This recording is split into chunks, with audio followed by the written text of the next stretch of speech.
we always had a high touch or a high value, high service value reputation in a good name in the industry. So then was, okay, what's the best option for Mr. Sanfilippo? And what's the best option for everybody here? Right, I was the 5th employee. So that was my next question. I'm glad I was patient and listened. And Tom understood loyalty. So how do we do the right thing for everyone? You couldn't be 100% right for everyone. That's just not humanly possible. But what's the best option so that the people that helped build the company and make the company successful, how do we take care of them also in the process of selling and retiring?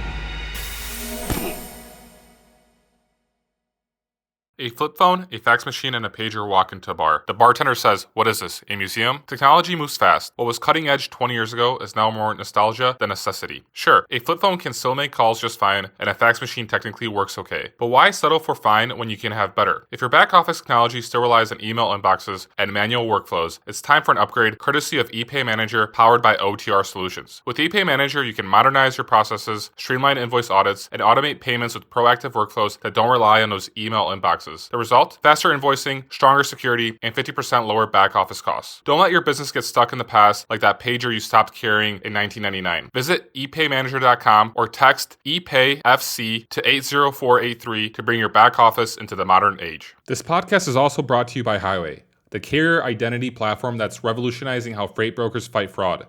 Every day, new threats emerge, but with Highway's robust tools, you're always one step ahead. Last month alone, Highway stopped over 54,000 fraud attempts, solidifying its role as a trusted partner to over 600 3PLs. Highway stands as your shield against the threat of stolen identities, double brokering, data breaches, and more, ensuring that your operations are secure and your transactions are safe. So, if you want to focus on what you do best and leave the worries of fraud behind, it's time to partner with Highway.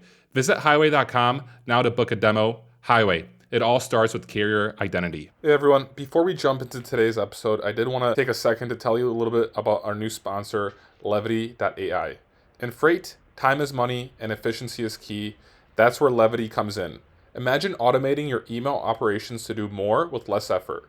Levity connects directly to your inboxes, extracting vital information from emails and attachments in real time. It seamlessly integrates with your TMS, empowering you to quote faster, build loads more efficiently, and book more freight in less time. Whether it's incoming emails from shippers or carriers, Levity's got you covered. It understands any language, any format, and even interprets non-standard formatting. Visit Levity.ai today to sign up and get started. Today's podcast is also brought to you by Happy Robot. AI workers allow you to train once, scale without limits, and leverage every single data point. Happy Robot's AI workers can be deployed across your business. Common uses are carrier sales, check calls, and POD collections, but workflows can be configured to any use case. Happy Robot connects to your systems to handle phone calls, emails, or any other communication channel. Data from every conversation is logged and leveraged for future sales. Customers benefit from operational efficiencies and time back to handle exceptions, build customer relationships, and proactively close deals. Happy Robot is automated communication built for the supply chain. To learn more, go to happyrobot.ai. I was watching your squares, squares, and I think your brother mentioned you guys are in Delaware. Yeah, when we talked, Delaware, Ohio, but the company's set up in Delaware. Well, we're in Delaware, Ohio. County. Okay. We're in Ohio, not Delaware, the state. Got you. Delaware, Ohio. It's been a while since I've been in the freight game, but I want to say it's northwest of Columbus. Just directly north. Yeah, we're actually Lewis Center. Columbus is probably Columbus. Worthington is probably 15 minutes south of us, like to Worthington, the north end of Columbus. Hey there, amazing listeners. If you're enjoying what you're hearing on our podcast, we need your support. It will only take a moment, but it would mean the world to us. Please make sure to hit the like button on this video, subscribe to our channel, and don't forget to share with one of your friends that would enjoy our content. Your engagement helps us reach more people and bring more awesome episodes to you. Thanks a million, and thanks for being part of the podcast community. And so, when Triple T started, did you guys begin in Delaware, Ohio? No, actually in Columbus. Began in Columbus. We began in Columbus, moved north. Okay. So it's been this is the fourth location since 1988. The fourth location since 1988. Yep. Okay. We've been growing. Before we get into the tales of Triple T and all the history and everything, John, how are you feeling, man? Talk to me. It's Friday. End of day. Good. I mean, very fortunate. I'd say, the industry itself. Can you see me? I don't see you that well. Yeah.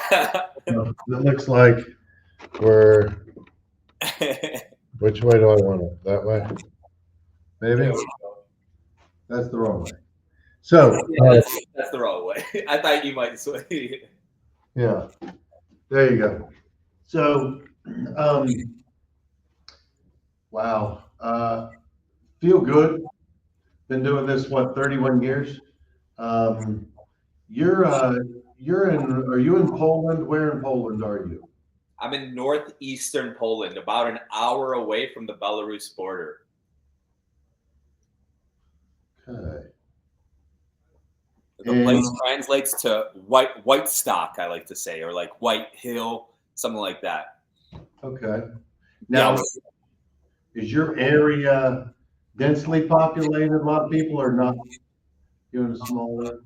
300,000 people, Okay. and yet no traffic jams. Like I can get I can get anywhere within town within 20 minutes, and it's probably one of the biggest reasons why I love this city. Outside of all the forests that surround us, and wolves and stags and moose and boar.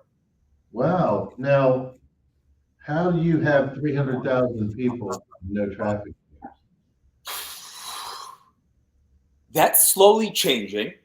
However, in Poland, people for a long amount of time, just like people didn't not everybody had cars. A lot of elderly people, they just never used cars. You know what I mean? And so over the course, I've been here for 5 years, but I've been coming here ever since I've been born. Every summer I've been coming to Poland, and you're starting to see roads. You're starting to, for the first time ever, you're starting to have trouble parking, where you're sometimes having to do circles or wait on a street until something frees up, where that was never a problem. And it's just Poland's economy, I suppose, is improving, and So were you born there? Were you born in that area? I was born in the U.S., but my ancestors, they're all from this region and area. So were you born in Chicago? Chicago, that toddling town. You're right about that. Yeah. Good guess. Me being Polish, it's either Chicago or New Jersey, right? New York. It's mostly Chicago. It's mostly in Chicago. You're right. ePay Manager, powered by OTR Solutions, is a back office automation and carrier payments platform that revolutionizes brokerage back offices with their proactive invoicing workflow, a centralized portal that gets you out of your email. Learn more about ePay by visiting epaymanager.com or text ePayFC to 80483 to see what they can do for your brokerage. Yeah, a lot of drivers over the years that I've worked with that have worked for me for a long period of time are of Polish descent, and Chicago is one of those cities different from every other city in the U.S. because there's still a demographic breakup ethnically. You have your Polish regions, and you have your Italians and you have your Irish. It's still broken up that way, where most other cities, it's not anymore. Yeah, it's blended. It's already all blended up. Mm-hmm. So, did you go to school in Chicago? Yeah, I went to born and raised, went through the school system in Chicago, high school, college, DePaul University, supply chain classes. Okay. And while going to DePaul and a community college, I was working at Coyote Logistics. What'd you do at Coyote? I worked in the bullpen. So the bullpen was, we worked there. I worked there. It started in 2013, and you've been in the game for a long time. In 2013, the rails froze, and there was just a huge influx of freight. 2013, 14, and Coyote was one of the first brokerages that were saying, hey, from my understanding, that hey, if we commit to your freight, we're not going to give it back. Whereas that wasn't common business back in the day.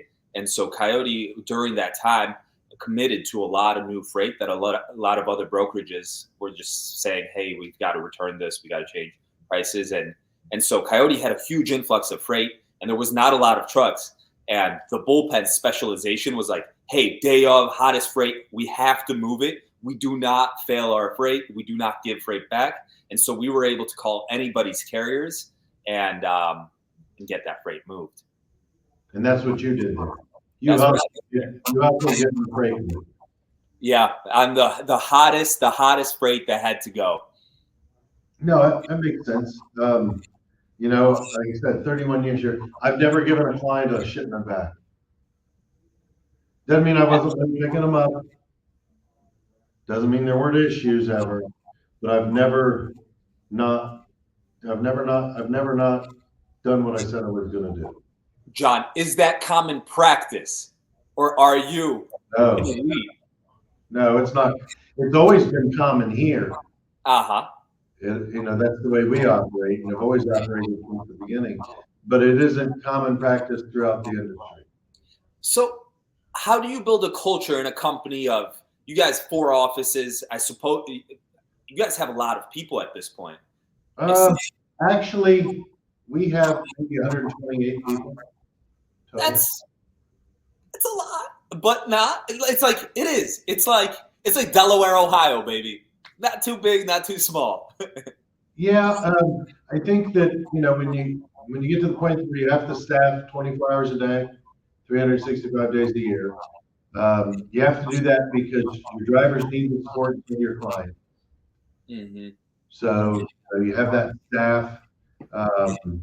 Then it's but you have to get there, and we're 100% employee owned. That's what I really want to get into. And before we dive into that, John, I'm just curious, building a culture at Triple T where it was not common practice to not give back freight when the market conditions changes, things goes crazy.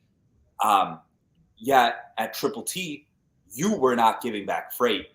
And I'm assuming a lot of the people that you've been working with were the same way. Although I know that having been to a lot of brokerages, I know that sometimes it's hard to have a brokerage and everybody be a clone, exact same style of getting freight and brokering freight. So every customer sales rep is his own brand in a lot of ways, where John Mahle is his own brand, where you kept your word always. But like, how'd you get there? Did you have a mentor? I did. I had. There were one person specifically, Tom Sanfilippo. Tom Sanfilippo. Shout out. This podcast is also brought to you by Highway, the carrier identity platform that's revolutionizing how freight brokers fight fraud. If you want to focus on what you do best and leave the worries of fraud behind, it's time to partner with Highway. Visit highway.com now to book a demo. Highway. It all starts with carrier identity. Absolutely. And then his partner was Johnny Walker. And they were a good balance.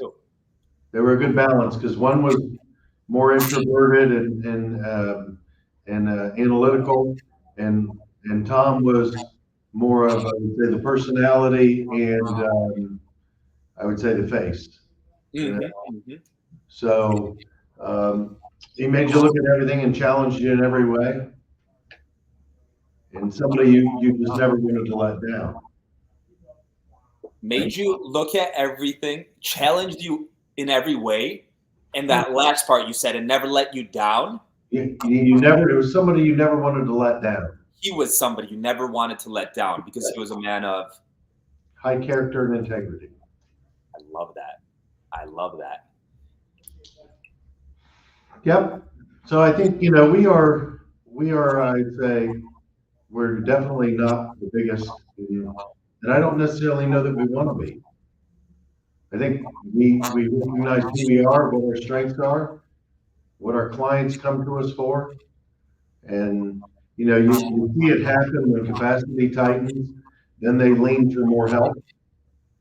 And when it loosens, sometimes they'll pull some of that back to try and stay diversified. But you build loyalty.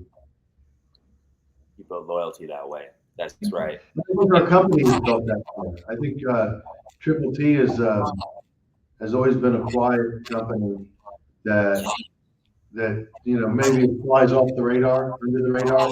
Very much so. You guys are so mysterious. I remember booking freight. Yeah, we're not. I would say we're not showy people. We're not. We're here to bring a value. Yeah, I like that. I like that a lot. Paul, FreightCaviar Yaroslavsky, he just did he just talked to me and him were just talking, and he talked to the owner of Carrier 411, who in a similar way, like, have you ever seen Carrier 411 at a conference? Or they're not very showy, yet everyone knows Carrier 411, and you guys are very similar. Where on the DAT boards, everyone knows you, everyone sees you, everyone's done loads for you, and you're respected. You can get a good load. You guys don't screw carriers over from the carrier side. When I ran a trucking company, great things to say about you guys, but I don't know the story. I don't know anything, but it's just get the job done and respect. Well, the gentleman I told you, Tom Sanfilippo, he was an owner-operator before starting Triple T. He was an owner-operator before starting Triple T. Let's go. Okay. So you had the I would say the advantage of him understanding the truck's position in every scenario. So we've always taken, I would say, a huge amount of pride in how we treat our carriers. Right? So every carrier has been paid since 1988 within 7 days. And if you need it immediately, it's available to you immediately. We don't, I hate to say this, but I don't know how to say it. We don't have a lot of legal issues of any kind. We don't have those problems because I think it's the way we do business and who we choose to do business with. You mentioned we're not the biggest, right? Yet I'm not sure we want to be at the biggest. And I just kind of see a huge mountain like Everest, and it's just so windy and just so chaotic up there. And maybe it's not a bad idea to be on the nice grassy wooded area where you've got a nice lake and hot springs.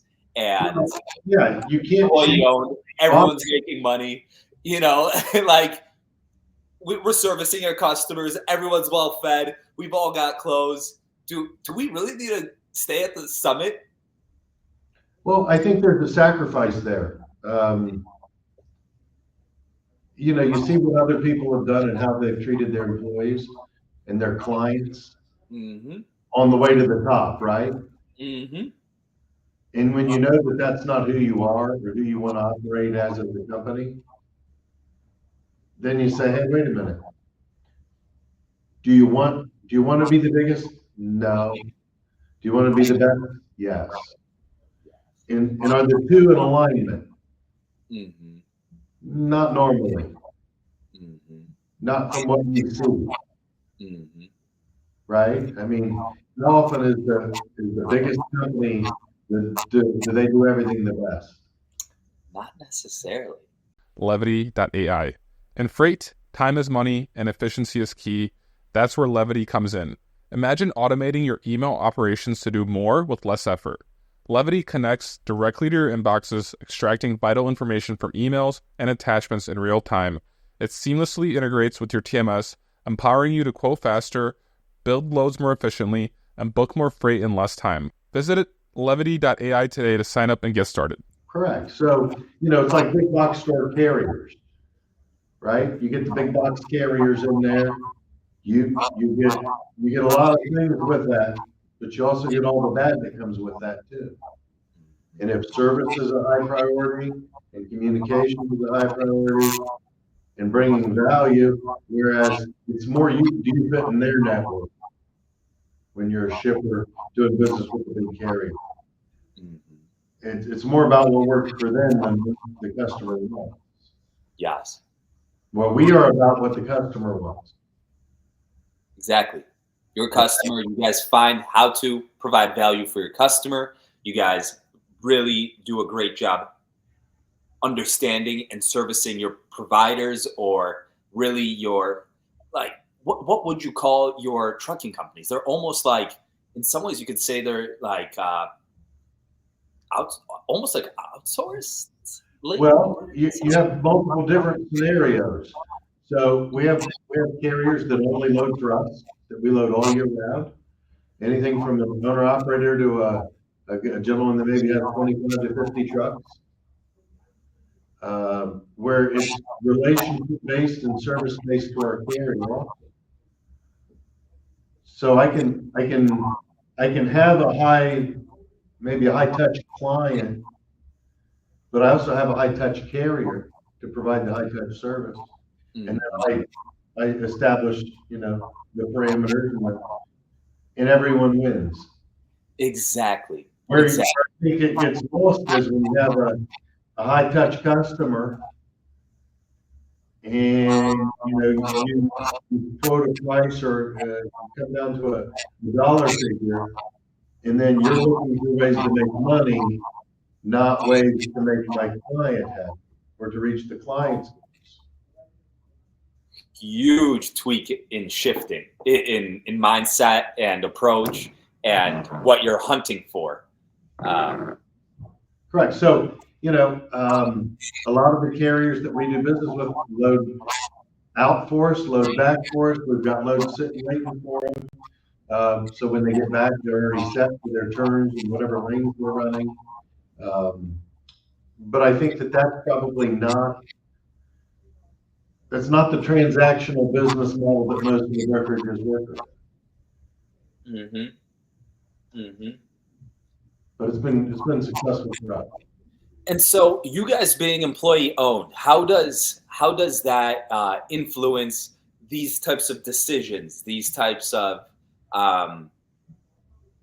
culture, approach to customers and carriers, and how do you even become employee owned like that? So, Sanfilippo, Mr. Felipe, he began the company in Columbus, Ohio, circa 1988, after being an owner-operator and potentially maybe loading some friends, things like that, I imagine. And he starts the company, S Corp, LLC, whatever. Right. And on day one, employee owned? No. The way we were fortunate enough to become employee owned was as we started to grow, and he started to say, "Hey, look, I'm not going to be here forever. I'm going to want to retire. I'm going to want to move on." There weren't many days when people didn't attempt to buy the company, other companies, or you didn't open up the mail and there were tons of offers from people wanting to buy our company, right? So we always had a high touch or a high value, high service value reputation and a good name in the industry. So then was, okay, what's the best option for Mr. Sanfilippo? And what's the best option for everybody here, right? I was the 5th employee. So that was my next question. I'm glad I was patient and listened. And Tom understood loyalty. So how do we do the right thing for everyone? You couldn't be 100% right for everyone. That's just not humanly possible. But what's the best option so that the people that helped build the company and make the company successful, how do we take care of them also in the process of selling and retiring? Well, you can't sell it and do that. You can't sell it and take care of your people. Yeah, you don't know what happens to your people, really. So the other option is he took 3 years establishing and setting up the ESOP. 3 years establishing and setting up the ESOP, employee stock option. 3 years researching, setting it up, figuring it out. 3 years. Patience, my friends. 3 years, and then on top of that, financed it himself for all of us. So, Mr. Felipe. yes, and that got him the best options for him, and us the best options for us. So fascinating. Not something you normally see nowadays. Not something you normally see nowadays, or I'm not even sure in the past. And I love it. I love it because it sounds like it's helped a lot of people, and Absolutely. it's Absolutely. And it sounds like you guys, the company's still around long after that change, and so it sounds like it's been great. Probably for his health, I imagine. Probably for the first 5 employees' health, and everybody after you guys. I'm sure you guys. Everyone that's here knows me. That's what's up. So cool. I'm very interested in implementing this somehow with all future companies that I build, because I've two like quotes just hit my mind. One is the African proverb that's like, if you want to go fast, go alone. And it seems like every business owner is like, I just want to go alone, go fast, make a lot of money. But if you want to go far with your health, with your sanity, with, maybe you'll make a little bit less money. Okay. But like, is the goal really to have, like everyone says at the end of their lives that like the goal is to have great friends, have your health, like time spent with family. So like, if that's the real goal, why are you trying to blast off into the summit of Mount Everest at the cost of everything just to make the most amount of money, where you can go furthest traveling with your clan, your people? AI workers allow you to train once, scale without limits, and leverage every single data point. Happy Robot is automated communication built for the supply chain. To learn more, go to happyrobot.ai. Well, I think number one, no one gets there on their own. Don't forget that they're all on their own. No one gets there on their own. No one's on their own. My laptop's a little janky today, so no one gets successful or becomes successful on their own. That's not possible. Even the Rockefellers, even the Carnegies, you look into it, they had partners. Even the Warren Buffetts, he had Charlie Munger and others. You're right. Yeah, and I think the reality is, what is your definition of success and what are your motives?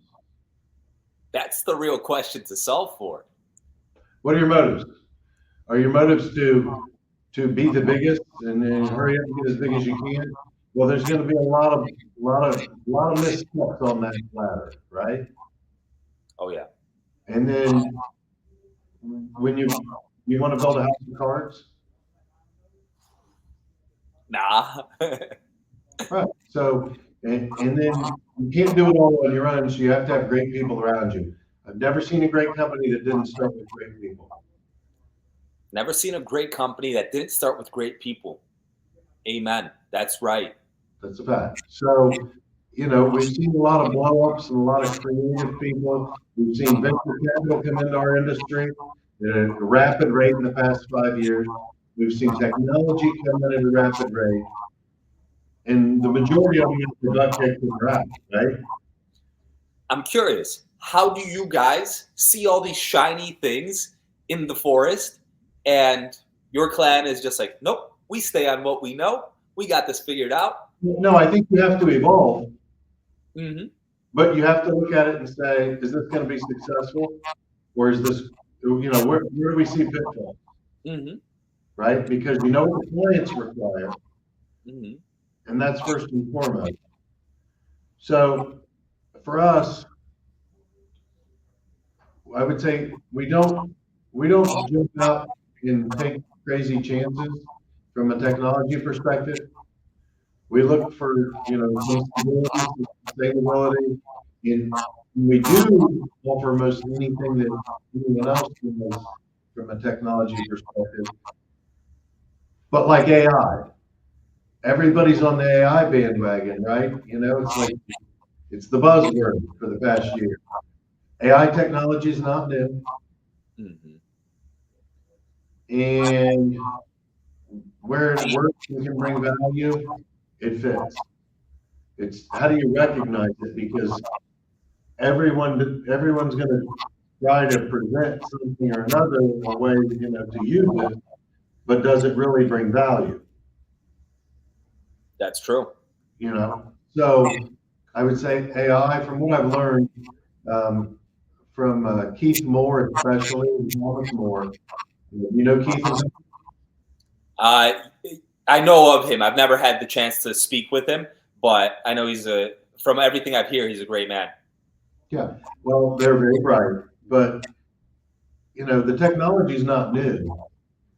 The cost of sensors, the cost of it, that has not changed over the past decade or 20 years to allow it to become affordable and give it more opportunity to be used, right? So when you look at technology, when it works and it brings value, it's great. But what is the impact from any technology piece? We saw Convoy, the digital brokerage. We saw that go up. We saw it go down. Mm-hmm. To this day, I don't hear anybody having podcasts talking about all the unpaid stories. You can get AI to do everything now, right? But where does it fit? Where does it make sense? Mm-hmm. How does it bring value? Well, I think in our industry, it brings the most value in combing data in a timely manner and spitting out the results. Mm-hmm. I think there's huge value from an efficiency perspective. Mm-hmm. Got 50,000 lanes of data, and you need to sort through it quickly. I think it's phenomenal for that. Oh, yeah. Thank you so much, John. Yeah. Such a pleasure. I had so much fun. Good talking to you. Good luck. You need help, if I can get anyone. Heck yeah. I will I'll be reaching out. Much love, my brother. Thank you. Ciao. Have a good day. Have a good day. Thanks for tuning in to the Daily FreightCaviar Podcast. If you enjoyed the podcast, or if you didn't, leave a review. Let me know what you think. I appreciate any feedback. If you'd like to have more FreightCaviar content, go to FreightCaviar.com and subscribe to my email newsletter.